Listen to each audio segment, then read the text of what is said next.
Hey guys, welcome back to the LashCast studios. I'm here with my amazing wife, Tussanee. How Hi you guys. doing? How you doing? I'm good. I'm so good. Merry Christmas. Merry Christmas to you, Winnie. Yeah, this is our Christmas episode. And by the way, if you're currently listening to this episode, I want you to know that we now have this also on YouTube. You can now see us. I have been asking this for 3 years, and my wish has finally come true. Yeah. It may be a little rough around the edges, but you are seeing us in real time do shoot, ready, aim. So Yes. it will, mark my words, I am hoping that it's going to improve episode by episode. So Yeah, we're learning as we go how to do this a little bit better, how to make it more useful. I mean, Tussanee decorate a little bit more with what little we can. Okay, it's very low effort, but Yeah. we're trying. We're trying. The next effort is that I'm going to go into a deeper dive into actual techniques, because this medium, the visual one, means that you can actually show stuff. And a lot of you guys are, you've been listening and you're hearing it through your auditory process, but you might be visual learners. So it might be a little bit easier for it to stick in your brain when you actually see things. So that's my super goal for this coming year. All right. So as always, by the way, let me give you a preview. Today's thing's gonna be about gratefulness and what we're grateful for. Just a little bit of gratefulness, and then really the lessons we learned In 2024. because it was a crazy year. But for me, I think for both of us, and we want to share some things we learned that hopefully will be applicable to you. And by the way, I want to encourage all of you at the end of the year, if you don't already do this, you should always take some time to really self-reflect and go, where did I miss? Opportunities did I not make? What things could I have done better? Where could I have grown? Because you're going to get one of two things at the end whenever something happens. And what are those two things, my dear? Yeah, you're going to get the lesson, or you're going to get the results that you wanted, or two, you're going to get the lesson you need to learn. And a lot of us love it when we get the results we wanted, right? That's always, how cool is that? But a lot of us hate it when we don't get it. When we get the lessons that we needed to learn. Yeah. We got to be able to take the time to go, you know what? I really need to be honest with myself. That was not my best effort. I really didn't do that right. And then you can grow from it. And you can be like, oh, okay, now I will do this next time. I'll try that differently. In fact, one thing that we'll talk about lessons learned is something that I made that mistake before, and I'm going to share how I did it again.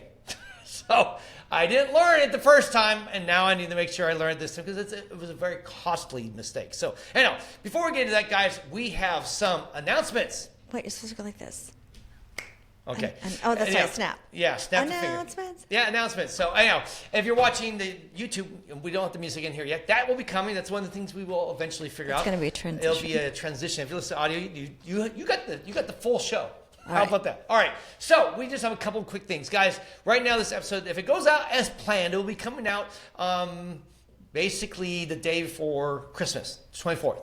And if you're listening to this day, good news, LashCon tickets are still up. You can buy the cheapest ticket of the year at this point. They're going to go down on basically, this is your Christmas gift for yourself for 2025. So buy it today. Get there. Links in the show notes. Buy your ticket. It's the lowest price. There's an 8-month plan and 12-month plans. You can do that, and then you can start planning for 2025 here in October. We can't wait. The price will, and by the way, there's a small chance the price we've sold all the tickets. We only sold 100 tickets at this price. But right now, I don't think so. I think at this point, we sold about 40, 50 tickets, so we're halfway there. And we'll see if we sell another 40, 50. But buy the ticket today, and then we'll see you in October. Otherwise, we'll wait till March. Early March, first week of March, hopefully, is when we'll launch them again, and you can buy your tickets then. Secondly, we want to give you a little preview of what's coming for the Clubhouse. Clubhouse is, so if you've not been watching or been paying attention, it's a little something we've been working on this last year, where we give basically a very small group of people, not as big as we'd hope, but still a big group. We have our little family, a little community, a little tribe. We meet every week, and we basically share. Now we've adjusted it. We're going to share one podcast with you that's just for you, so you will not get exclusive content. Yes, exclusive content, and you get 2 Q&As, one with Tuss, one with me, so you get to learn all about lashes and business, and you ask us questions. It's very intimate, usually 6, 8, 9 people, so there's a lot of time. I mean, eventually it might get bigger, but that said, there's a lot of opportunities for you to get to know us. One-on-one. It's a lot more opportunity to build that relationship.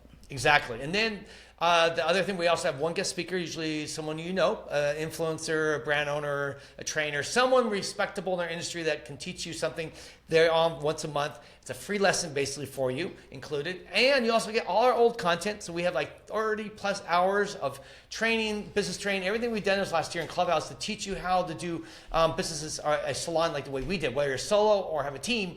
A lot of amazing information there. Plus a lot of our trainings we've done over the years, our webinars and all that stuff, all included. Like literally you could probably spend a whole week just binging it and getting so much good value. And all that's included for a low price of $37. But here's what we're going to do. In January, when we start talking about this in more detail, if you've not been experiencing basically Clubhouse in any way whatsoever, February's free. Like we're going to give away 1 free month to all new members. So you can come and try it out, see if you like it, test it. So that means if you are just checking us out for the first time online or seeing this applies to you too. Yeah. It's basically this chance to kick the tires and see if it's worth the money. Like $37, I know is not a ton of money, but it's still money that you shouldn't just throw away. You shouldn't just be spending money on whatever you feel like. I don't need $37. In fact, I find it often. I go, oh crap, I signed up for a subscription that I don't use, and I have to cancel it. So, don't you hate that? Like when you do auto subscribe and you're like plan on like canceling it, and you forget, and you've got like a whole nother like 3-month supply of like toilet paper or something. Or worse, Tuss doesn't know how to cancel subscriptions, we found out. So she signs up for stuff and we are infinitely signed up for it. Okay, I'm not doing that anymore. I'm not doing that anymore. Yeah. So she's learned. All of a sudden I started seeing like we were getting all this stuff in the mail. I'm like, what is this? She goes, we don't use this anymore. She goes, I sent an automatic the subscription. worst was like, I signed up to like learn how to do stocks. And you're like, what is this? I'm like, I was going to learn and she signed up for a language learning that was billing us like $300 a month or some crazy amount. She didn't know it was $300 a month. She just thought it was $300 once. I forget. So we've had many subscriptions that she signed up for. And I'm like, Tuss, what are you doing? Okay, so the takeaway is that I don't sign up for those things anymore. Yeah. I got banned. Yes, stop. So that all said, that's coming up in February. So January will be your month. You can sign up. So if you're watching this on YouTube or listening on the podcast, we will be sharing ways for you to sign up to be part of Clubhouse. All right, so that's all we have for announcements. Now let's get into today's episode. So Tuss, we want to talk a little bit first. Let's talk about maybe 1 or 2 things that we're grateful for from this last year. I shared this at Thanksgiving, and I did hear some snickering from the Peanut Gallery. Yes. Peanut Gallery is my family. That'd be, yeah. Yes. The one thing that I'm super thankful for, I want you to think about this just kind of objectively, is how amazing our bodies are. I'm serious. Like the fact that our blood, the air that we breathe automatically takes the oxygen from the air and then pumps it throughout every cell in our body, and then the waste is automatically put into our lungs, and then we exhale it without thinking about it. I was gonna say I thought we pooped it out, but you said waste. No, that's not what but speaking of digestion, yes. I mean, the fact that we eat and all these complex chemical and mechanical things happen in our body. Our body extracts the nutrients and, through the garden of our gut with the microflora, makes hormones and different enzymes in order to complete the processes that we need for cognition, for healing. Things that we don't even have to think about, like our heart pumps, our brain thinks, the neurons are synapsing. All these things are like way beyond miraculous, and they happen and we don't even think about them. And so I'm just a wonder that we are all recipients of this wonderful technology, this wonderful body, which is a miracle.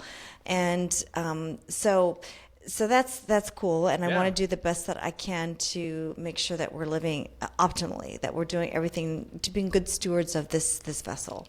And I think we've talked about this in the past, and we will definitely do in the future a podcast where we talk about this stuff. Because Tuss has really spent a lot of time studying this over the last 6 years. Basically, when I got prostate cancer about 7 years ago, this is when it set her off on a journey of healthy living. Like, what can we do differently? And she's learned a lot. Like, there's a lot of things we breathe in, drink, and eat that are really bad for us. Our world that we live in we are assaulted at all times with toxins. There's pollutants, there's pesticides, there's chemicals in the water, the fluoride that we drink.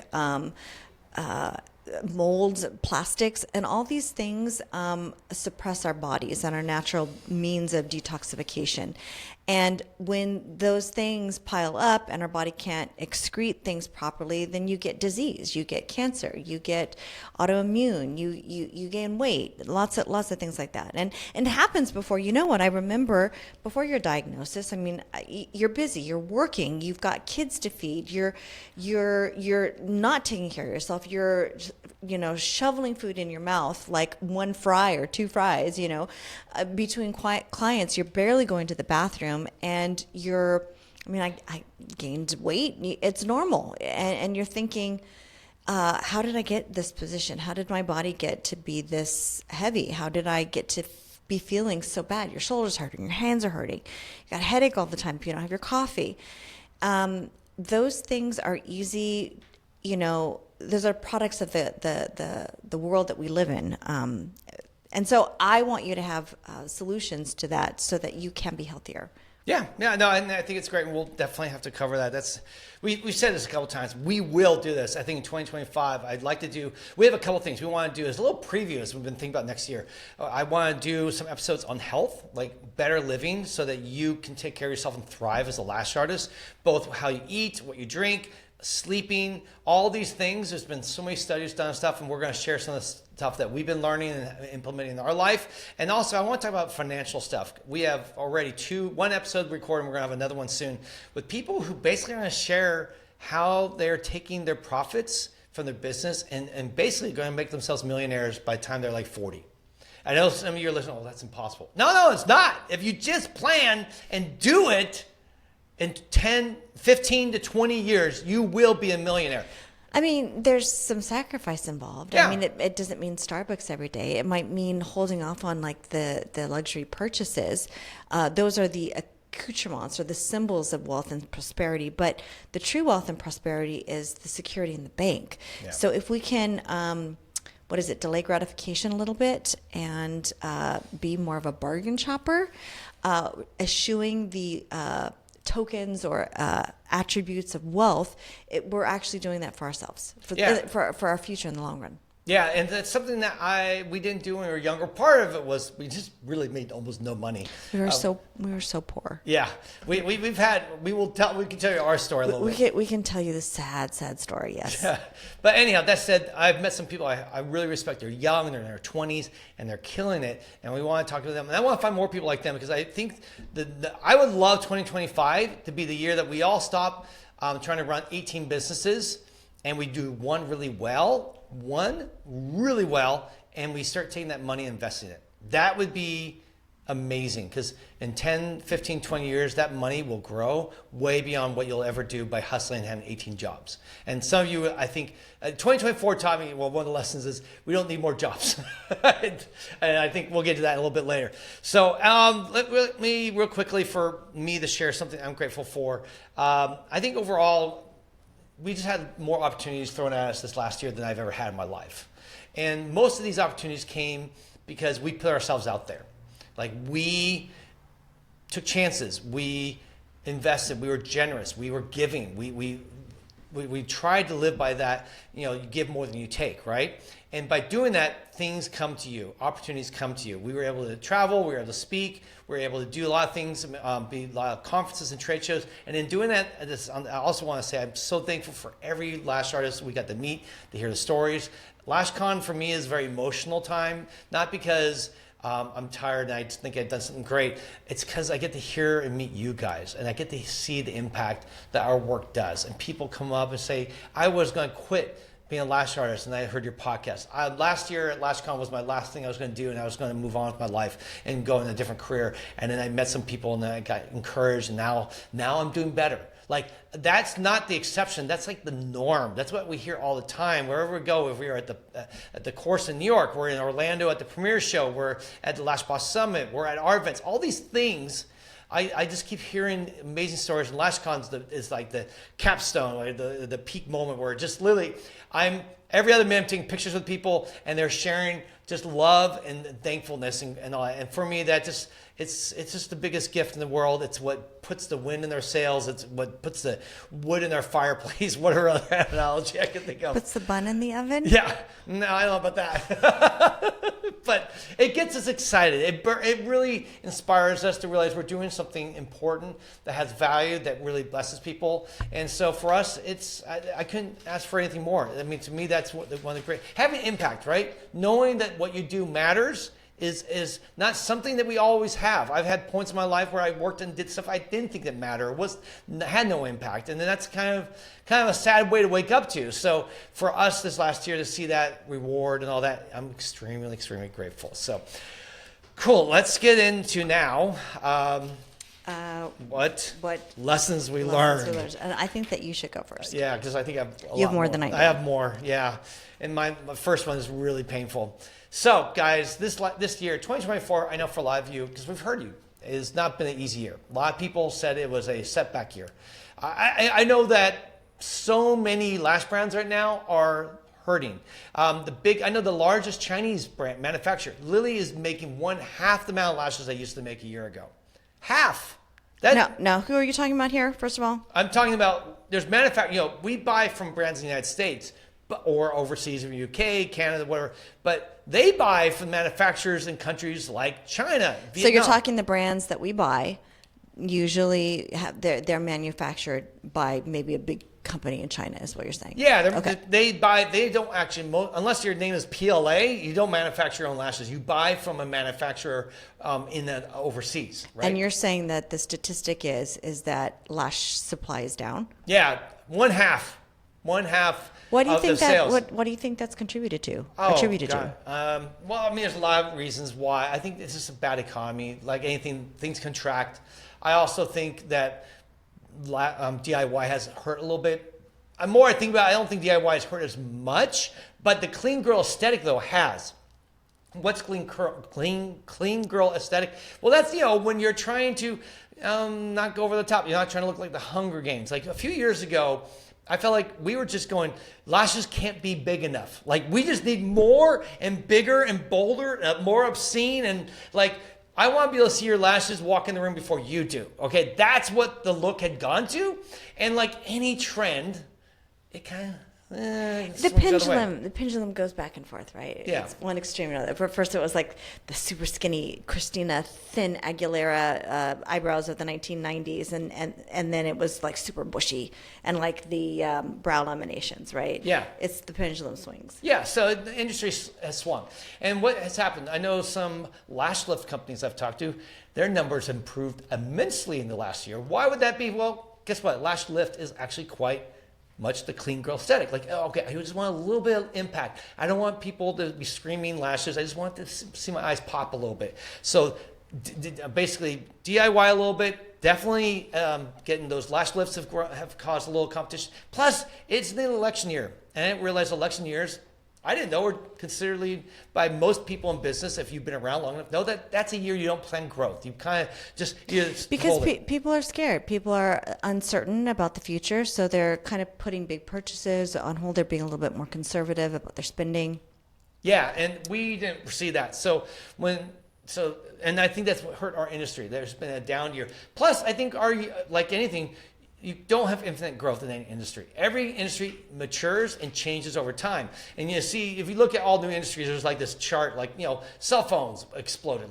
For a long time, I'm sure if you go back and look at it, you see cell phone usage doubled every year or tripled every year or whatever. To the point where now, you know what? Most people have cell phones. So there's not this huge growth opportunity anymore. It's kind of flatlined, or maybe there's a little bit of growth, right? And so for our industry, we've seen this insane growth. I remember last friend telling me, like, we grow 100, 200% every year. And that's like, wow, that's amazing. And we had one year we went from 500 to 1,000 people in last year. We doubled in 1 year. That was amazing. But that's not sustainable. You can't just keep double forever, for infinite, right? There's going to be years of your flatline, or even where you shrink a little bit. And that's what happened for us in this last year. While I know a lot of brands are suffering, a lot of lashes are suffering, we felt the same. The repercussions came to us too. We planned for growth, We planned for everything to continue the way it has been because we had grown for 5 years, and like an idiot, I was like, oh, we'll grow always. You can't always plan for growth every year. You need to be a little more wise. You cannot spend your money before it's made, and that's what we did. We spent a lot of our money. We created budgets. We cut our budget by over $100,000 for LashCon. We cut 100, but that still wasn't enough. We still lost 6 digits in the end. We lost pretty much everything that we made. So why did we lose the money? Why did we do it? We lost it because I expected growth, and I made my budget for LashCon the way I thought it was going to be. And then by July, I realized, okay, the growth's not coming. Like in fact, we're going to shrink a little bit. And while I can cut a lot, and I cut over 100 grand from our budget, I couldn't cut enough because I had to face a certain obstacle or a certain moment. I had to come to this realization. I was grumpy.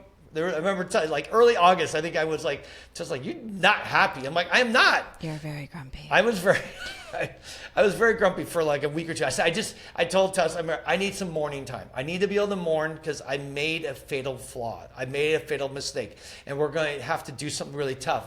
Either one, we're going to have to cut back on LashCon immensely, which means cut Friday's party, cut Monday's party, and cut other things out of the event, just so we could save another $100,000 and keep us on budget. Or I could pretty much blow all our profits we've made over the last 5 years. Like the first couple of years, if you guys have heard us, we made no money. And then finally in years 3 and 4, we made some money. And then year 5, or year 4, 3, 4, and 5, I should have made some money. Year 6, we took all that and just threw it away. It lost all of it. No, we invested it back into LashCon so that it wasn't a gutted event. It still was the quality that everyone expected, because we couldn't just, in order to save money, gut the event. No, and that was the lesson that I learned the previous year, because I learned when you pull back or you change things in any way, there's always going to be pushback. People hate change. They really do. Change is not in people's DNA. You change things on, people get mad. You change, just think about your software and your phone. When you get Microsoft or anything gets updated, you're kind of annoyed. It's like, they changed everything. I don't like it. I don't like the way it's set up. Even if eventually it's better, it doesn't matter. We don't like that change. We like the thing the way it is. Well, 2 years ago, we cut back on our swag bags. And we knew it was going to be a problem because, that would mean we're being a little less generous to some people. But we could not continue to grow. As the event grew, we couldn't continue to keep giving out 800 to 1,000 swag bags and give some people double swag bags. Before last year, VIPs got 2 swag bags. They got the VIP bag and the general admission bag. And it was amazing. It was 2 giant bags.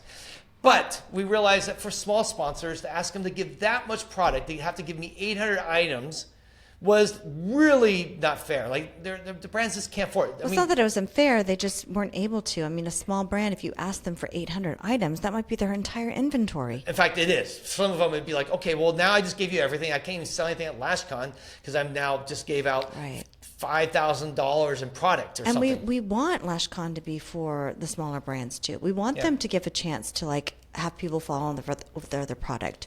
So we wanted to make it acceptable for them too. So we can't say give us 800 items. Yeah. So we came up with this idea. Okay, we're going to pull back in 23 and do less. I knew it was going to be dangerous and that some people would be upset, and they were. So we did try to prep people that it was going to be a different year. The swag bags were going to be different. We tried, but no one reads emails. So even if we told people, it didn't matter. The people who had been coming to LashCon for years saw that they got their VIP, and they, instead of getting 2 bags, they got 1. It was still big. It was still worth over 1,000. It didn't matter. It wasn't what it was before, and that was upsetting. So pulling back. In this case, we had no choice not to pull back. I could not continue to ask brands to give more and more product. It would bankrupt some of these companies, and it's tough. So we said, okay, we're going to suffer. 1 year, we're going to be back. Now, good news, in 24, we did the same thing. We gave 1 bag to VIP, 1 to general admission. Not 1 complaint this year. Not 1. I complained about some other little things, but no one complained about the swag bag because everyone's adjusted. Right now, this is the new normal. But so I knew that if I was going to do something similar with the parties, like cut the 2 parties just so I could stay under budget, and that probably would have to be more than just the 2 parties. 2 parties and maybe a couple other things. I think people would have noticed. I know they would have noticed, and then they would have been irritated and upset and said, well, wow, this feels like crap. LashCon's going the wrong direction. I'm never coming back. And that for me was like, I had to come to reality, like, I can't do that. I can't cut back. It's better to lose a lot of money then do that. One of the reasons why I think we also declined, or that 2024 was difficult, was because there's more competition. Yeah, I mean, for us, at least in the lash world, we're talking about events. A lot more events now. Everyone now, kind of like everyone wants to be a lash artist and a trainer. We went through a stage where everyone was trying to be a trainer, and then there were 1,000 trainers. And I noticed that a lot of the trainers were like, wow, I can't sell any trainings anymore. Same thing has been happening in the event world. Everyone wants to go in the events because it looks fun, right? It looks cool. And they think, wow, it's like really easy money. I almost can assure you, almost every event I know of doesn't make any money. Even us, last 2024 was not a money-making year, and most of the people I know, and I don't seem to say this to be disparaging to these other events. They don't know. They're finding out the hard way too that events cost a lot of money, and you have to sell a lot of tickets for you to be profitable. But even if you do that, I mean, what's the first thing that you have to do if you're an event? You have to give value. It has to be value for the attendees. You have to give them something that they need, that's meeting a need for them. And one of our competitors, we actually reached out and tried to help her. She was from the UK. She's no longer doing the events anymore because they weren't good. There was a lot of complaints. Yeah. We did an episode on that. People were up in arms. They were calling it Scam Fest. It was called LashFest. But we wanted her to succeed because our friends were going to it. Our friends were sponsoring it, and they were getting ripped off. And they were saying, is there anything you can do about this? And we were trying to work with her and explain, like, you got to do these things. You got to, these are the ways to do it right. Yeah, and so like we did try it and it didn't work out. But because I knew if things go bad in these other events, it would create a feeling that events are a scam. That was my concern, that people will start going. No, we still want people to come to LashCon and have good feelings from it. And so we were like scared that it was going to bring everybody down. Yeah, I mean, just like bad lash artists can help or hurt a community, so people think all lash artists suck. Same thing with events. Like if all events suck, then people will not want to go to events and they'll just give up on them because they get ripped off. And so for us, we were like, okay, this event, we have to try to encourage them to do a good job and do the right thing. Unfortunately, it didn't quite work out. And I do know there's people now that say events are scams. And because here's the thing, I always knew that even if they went to these other events, and I do think this last year people went to a lot of events that were not LashCon. People have come to LashCon to say, oh, I'll try this other event. It's like $100 cheaper. I'll save some money. And $100 cheaper. Yeah, well, okay, some are a couple, $200 or $300 cheaper. But that said, they went to them, and we knew that they're not going to be LashCon. That's not our competition. Like, they'll go, and they'll be like, oh, this is cool, but it's not LashCon. It's like when we had the salon, we were never really worried if people left. In fact, we wanted them to try other places because oftentimes there wasn't any replacing what we did. And they would come back and they would say it was not worth it to pay less because they weren't getting the same value. And it actually made them more loyal to us. Yeah, so. And that's what we count on here. So while this year was the year where I think a lot of people, year one, were burned by this other event and decided not to come, but I think after they see what we've done, the videos, and stuff, we're going to try to address those concerns and those fears. And people have tried also other events and realized, okay, that wasn't LashCon. I guess I'll go back to LashCon next year. And as we grow, we've had over 4,500 people come to LashCon now. People will maybe not come every year. Like I know there's some people that we go to this other event called Serious Business for the hair world. I know some people go every other year. They just plan it. Like, I can't do every year. Well, it's kind of like Disneyland and season passes. If you are a local in Southern California, most people can't do the Disneyland passes every single year, so they do every other. Yeah, so you pace yourself. So for us, we realized 2024 was a year where I think some people tried other events. Some people are burned out on them. Also, I think the economy was just a difficult time. There's just lots of things going on, so that everything contracted. It was a contraction year. Maybe I think for us, it was the first year that it contracted. Actually, in 2018, 2023. I was telling people this was the year of, I call it the Great Collapse, because we'd never seen that yet in our industry. Our industry always grew, and I remember saying, you know what, there's enough signs that make me feel like we've kind of maxed out for now at this point. I think there'll be future growth, but like anything, you grow, and then you contract, and then you grow. It's kind of like trees. You trim them, right? They grow, and then you have to trim them, and they grow again. So prune them, yes. So that said, our industry is currently being trimmed, or pruned, whichever way you want to look at it. But it will grow and it will bounce back, and that's what we hope for next year. I basically said I learned this lesson twice. Back in 2014, I did the same thing. I went ahead and spent money that we got from a whole bunch of gift cards. I mean, we did this huge promotion and like buy a series and get an extra $100 free, and the series was at a discount even. And so people came in and we were like letting them come off the shelf. It was like hotcakes. People were like so excited. And then we had all this money and we're like, yeah, we're going to make all these improvements in the salon, and we spent all this money, and then the next month we had no income. And we're like, what happened? Yeah, we're like, oh, we spent the money. we spent the money and we didn't plan for it. That was on me. That was my dumb plan. It wasn't Tuss's fault. And we spent the money before we should have. And that kind of 2024 was the same idea. We spent the money on LashCon and also some other expenses and things that we planned on. And it was too late to pull back and cut those budgets as much as we could have. And so now this year we have our budget in place. And we are going to wait. I almost have like wish list items. Like if we raise this much or make this much, we can add this to LashCon. If we do this, we can add this to LashCon. As opposed to me just, we're going to do everything and it doesn't matter if I don't make money. Like we always grow. No, we don't always grow every year. Some years you just maintain or survive. And so God willing, LashCon will grow and we will add in all these fun things, but we're not going to gut LashCon. Again, if we have another year like we did this last year where we overspend, we can't keep that process up. But we've really been working hard to cut back the budgets this year while not cutting the quality.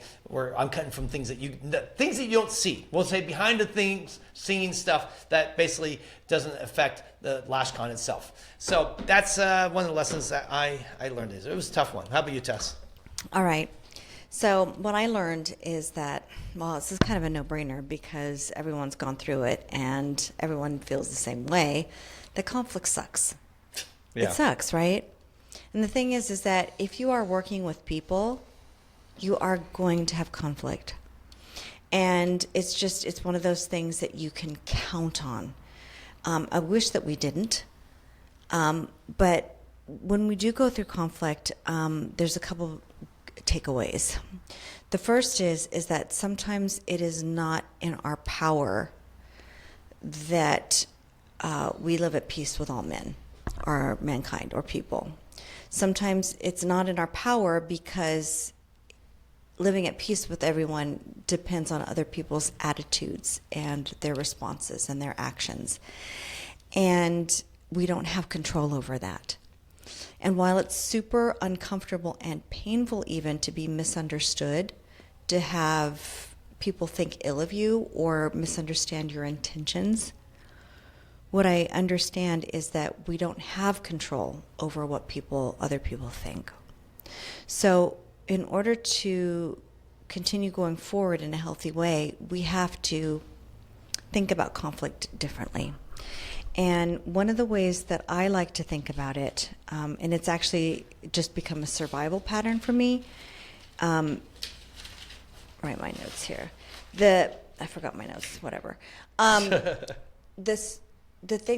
way that I think about it is that the conflict is it's an opportunity, and unhappy circumstances are your greatest source and your greatest opportunities for learning. And that's not an original statement. In fact, that was a quote that I painted it and I put it in the back in the break room of our salon, because every opportunity where there's pain, it's an opportunity for you to grow. And even if it's not your fault, even if you've been misunderstood or you've been maligned, you've had the biggest disappointment, you can't control the other person, but what you can do is focus on how that happened.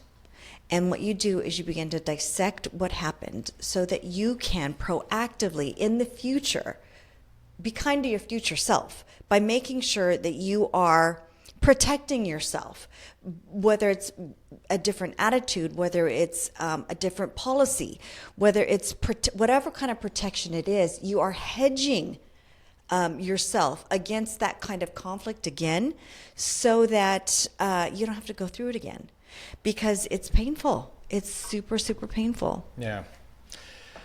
That's good. I think that's something that protecting ourselves and learning. I mean, I guess what it is learning what you can do differently. I think it's something we learn every year.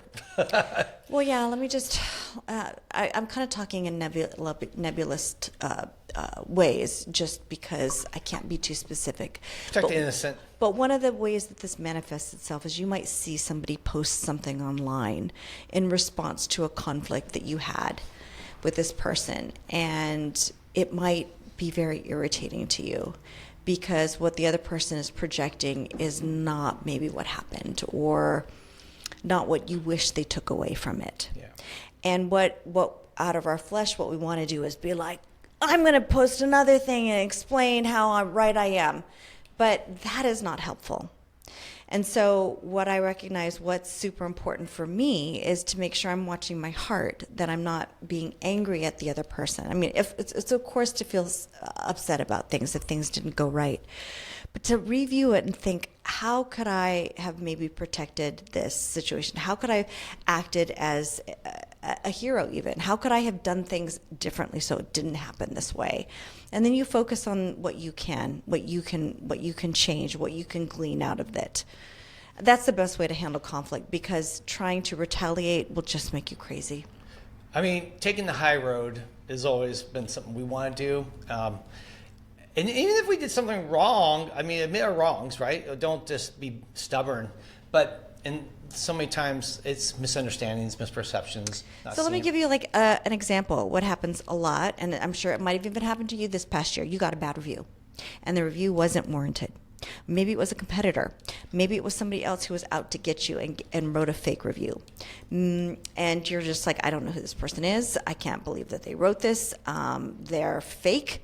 And you're mad. You're so mad about it because you want to make everyone sure that everyone knows that this wasn't warranted. You didn't deserve this.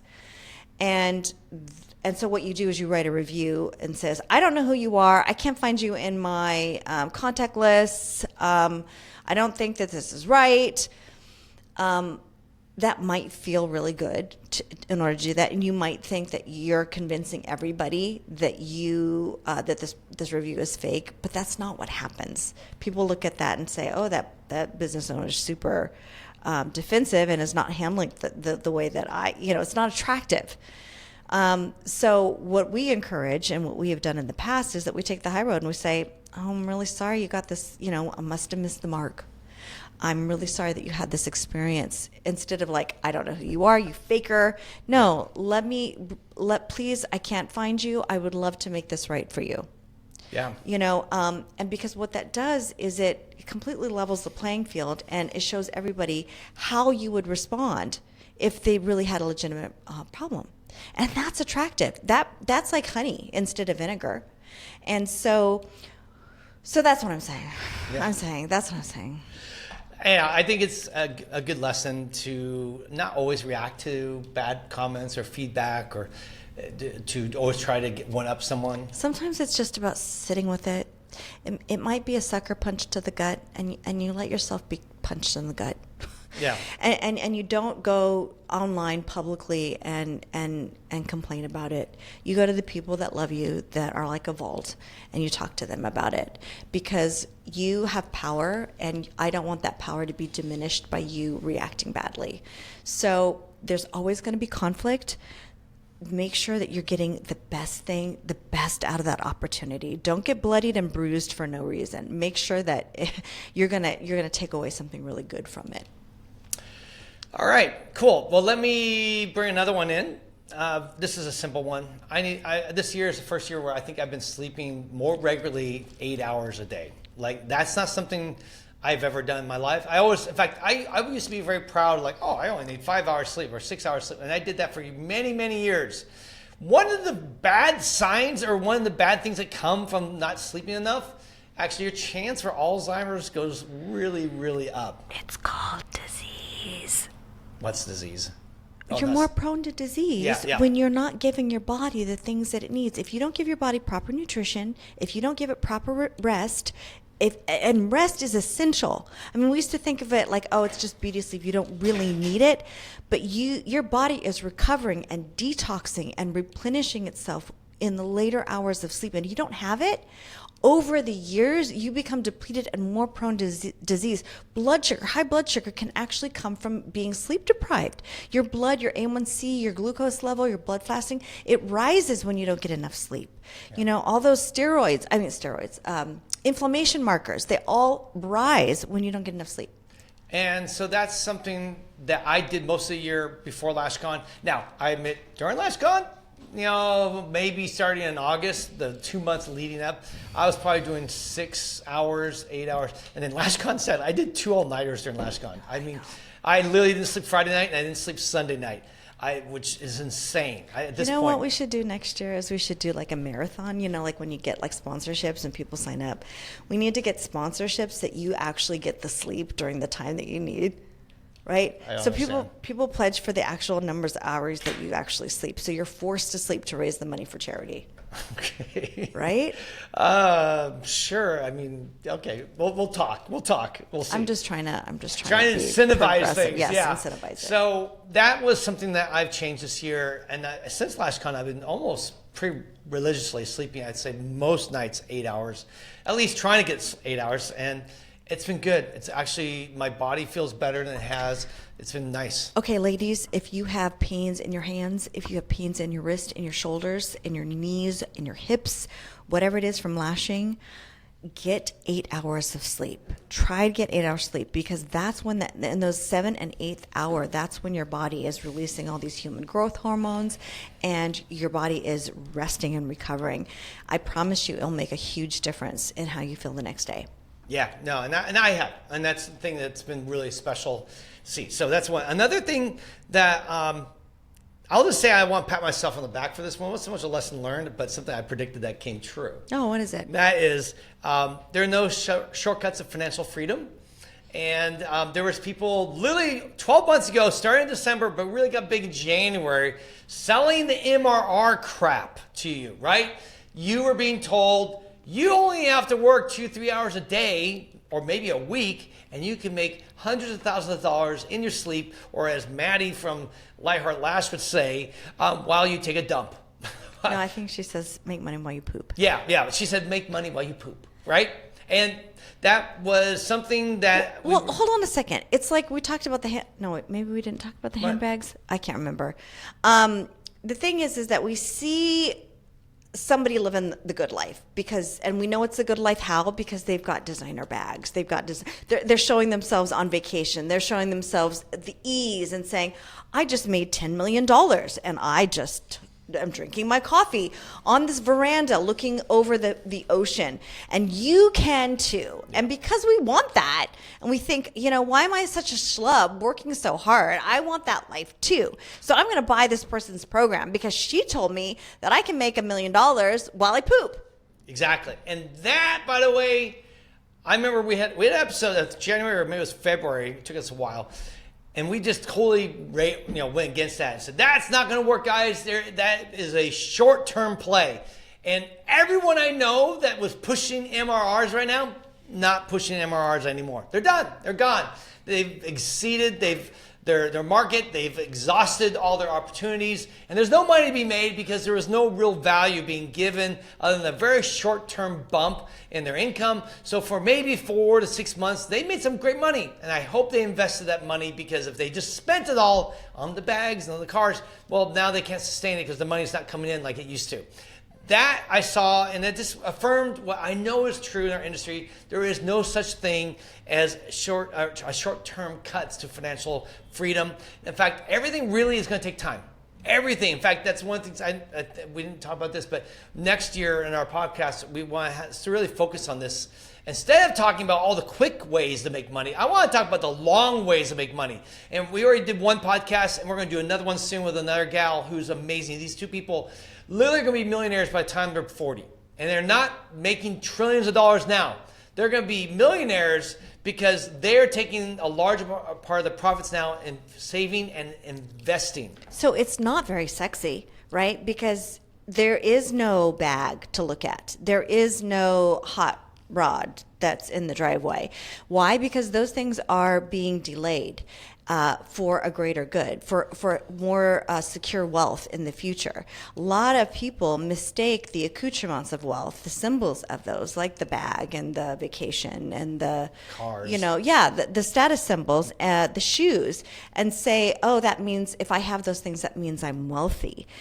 No, it doesn't. It means that you spent a lot of money on something, and maybe it wasn't the best thing for you to do at that moment because, do you have security, financial security?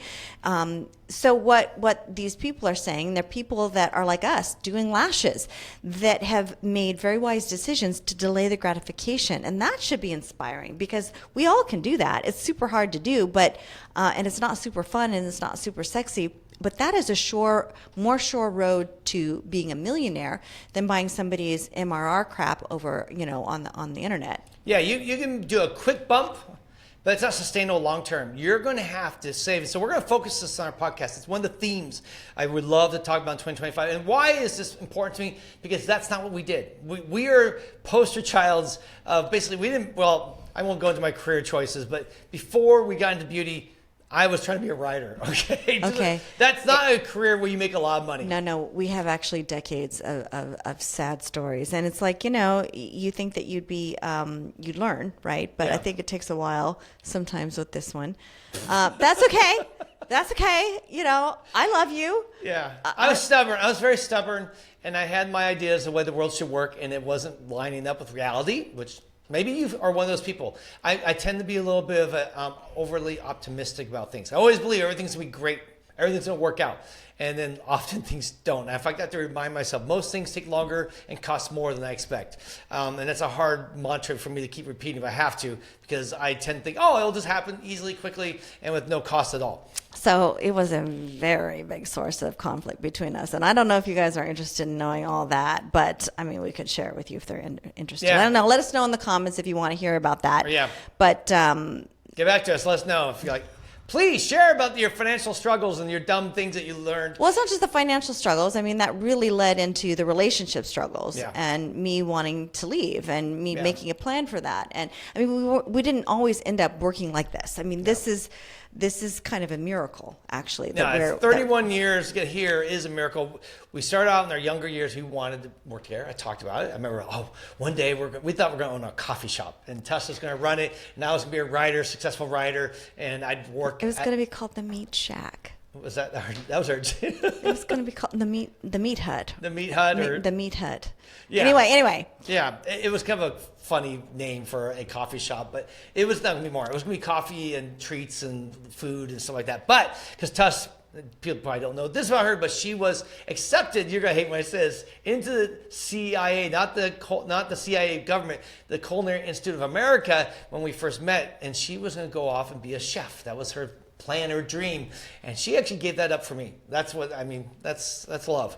And I think now she's glad she didn't go down that route, because that's a hard route. Yeah. But anyhow, that all said, a little background on us.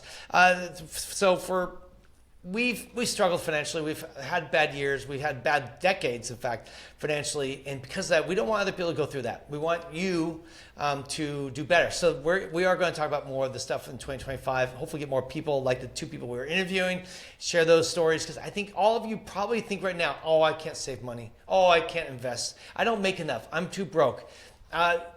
You'd be shocked how little it takes. And you start now at small increments and over time. Small little baby amounts. You can do it. A little bit grows if you're consistent. Yeah, $100 a month right now. I think most people probably could find $100 somewhere and just put that aside and invest it. If you did, that'd be $1,100, $1,200 a year.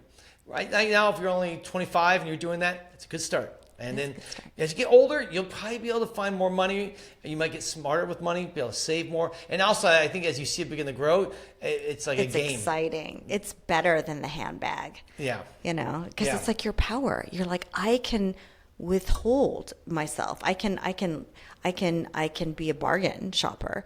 I don't have to have that bag. I don't have to have those things. I can make my bank account grow.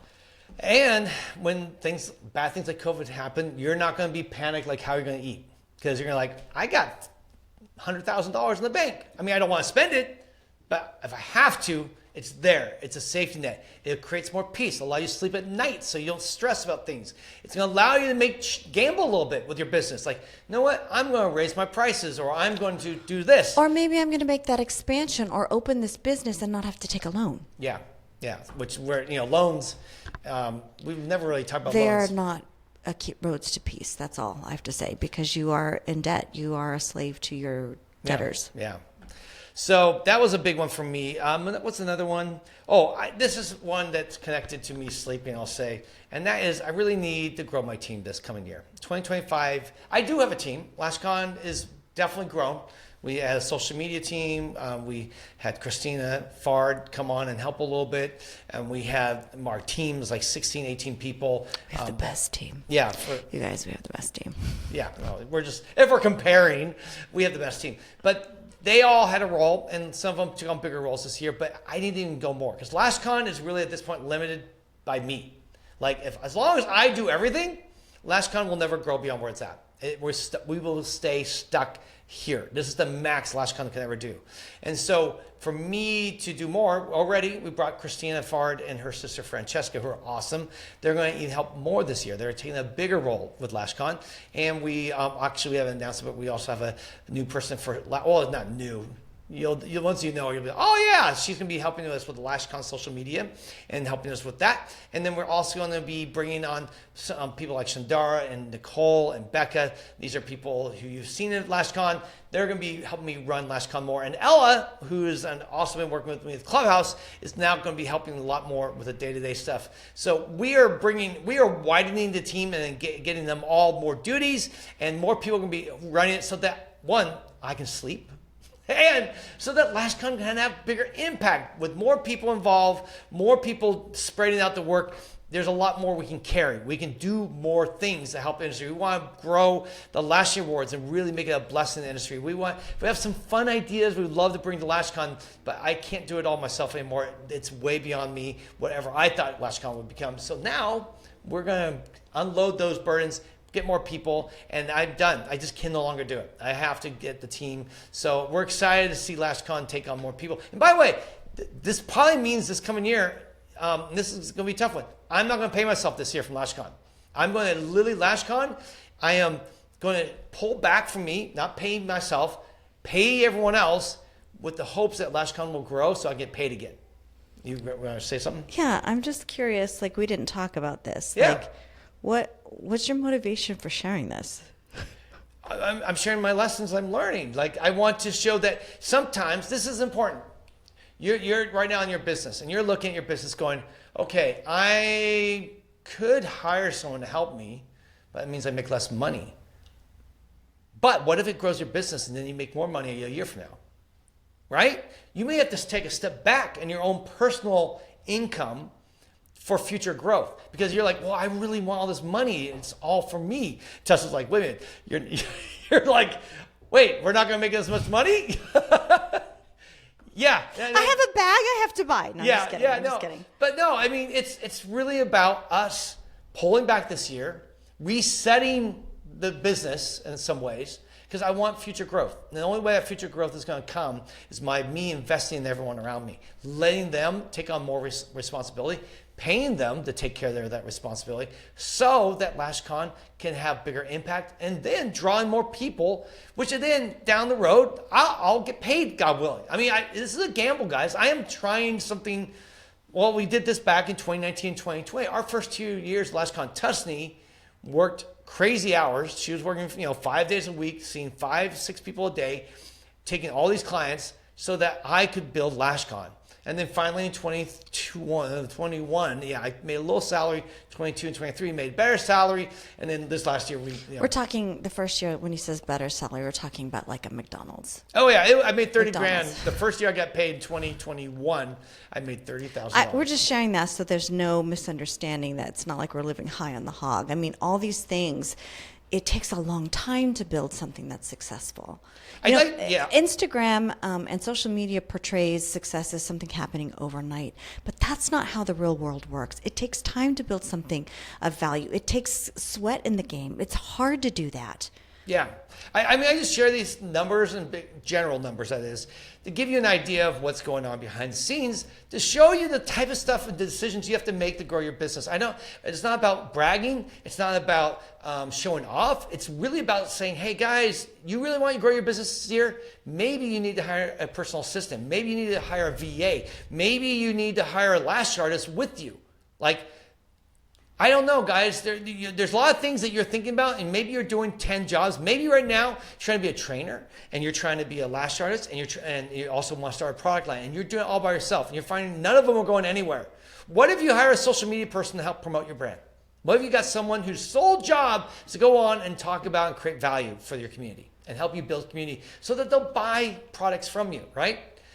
That's what I've come to face. Like, we come to the point where I can continue to do everything and pay myself a salary and not sleep, continue to be bad on my health, and also not see LashCon grow. Like, we've hit the ceiling. Like, it can't go any bigger, can't go any further. It can't really be any better because I can't do everything. I mean, 2019, well, look back, excuse me, 2019, I literally did everything. It was crazy. I would be sitting there. The only thing I didn't do, I didn't run the AV, but I was the MC. I had to teach classes. I had to run the volunteers. I had to organize the programs and tell the AV, oh, if there's a problem here, go. There was an AV problem. Literally, you guys, he was just running psh, psh, psh, psh, psh, psh, everything. I mean, It was like poof. Where's Paul? Poof. There he goes. Yeah, AV problem, I had to fix it. If there was a problem with a speaker, like their PowerPoint, no one was there to fix the PowerPoint. I had to go in, and it didn't matter if I had to teach my class. Someone else's PowerPoint was working. I had to go over and fix it for them. It's like running a salon, right? I mean, It's exactly the same thing. So 2019, and that's when I realized I needed to get staff. In 2021, when we were back from our virtual, we did get staff. We had a few staff, and it really helped, and we had people oversee stuff, and it worked much better. And ever since then, it's continued to grow and grow. And we're now at that point, too, where not only do I need staff at LashCon, I need yearly staff, people who can work and run LashCon. And I also came to this realization because I just turned 59. I'm not going to live forever, and there will come that day where God takes me home. And when that happens, I want LashCon to move beyond me. I want it to continue on, to be a blessing in the industry. And if I don't set it up so that it can run itself without me, when I die, LashCon dies. Right now, if we were to end today, most likely LashCon this next year would end. It would not happen. And that's like the whole reason why we're doing this. The whole reason why we do LashCast is so that everything that we have experienced, we could pass on to you guys, because you guys are our legacy. You guys are the ones that are going to carry this message on, being professional, being the best you can be, so that you can educate the next generation. It's like so important. This knowledge is so important. Yep. Yeah, it's really, our motivation is for legacy, for longevity. As much as I think I'd like to do this forever, I can't. So we'll find other people who can, and then God willing, they will train people underneath them, and they'll go from there. I'm depending on some of you that are listening right now, the ones that have the gift of being curious intellectually, of trying, of doing the hard stuff. You guys are our tribe. You guys are our family. We're depending on you to continue this message. Yeah. So I think that's it. I mean, that's a lot. I mean, there's a lot to unpack there. Hopefully it was helpful for you. If you're, sitting there going, I don't know if you're taking notes for this, but, take a moment. I want to encourage you as the year is winding down. And I know probably the last few weeks have been insane for you. It's been hard, but maybe now you're going to have a little bit of downtime, especially in January. Maybe December is not the best time to be reflective because you're working probably long hours trying to get your clients all in. But in January. Yeah. But January, most of you I know, at least when we in our salon, we'll have some margin. Yeah, there's a little bit of a dip. It's not a huge amount, but there's some. And hopefully most of you won't have much. But even then, take some time. Take a day. Take a Saturday. Take a whole day to sit down, write out your dreams, write out what went well, what didn't go well, what you're grateful for. It's just good to reflect once in a while. And by the way, you don't have to do it once a year. You can do this every quarter. You do it maybe every 6 months. It's always good to be reflective and self-aware. It will help you to make better decisions and to grow your business. So anyhow, I think that's all That's we it. have today. That's it. So We'll thanks, see you next guys. time. Have a Merry Christmas. Happy New Year. We're so grateful for all of you guys. Thanks for being part of LashCast. And those of you part of Clubhouse, thank you for being part of that too. We really love you guys. And this is really for us a love letter to the industry doing this little thing. And we're so appreciative for each of you. So thank you. Otherwise, we'll see you again here real soon.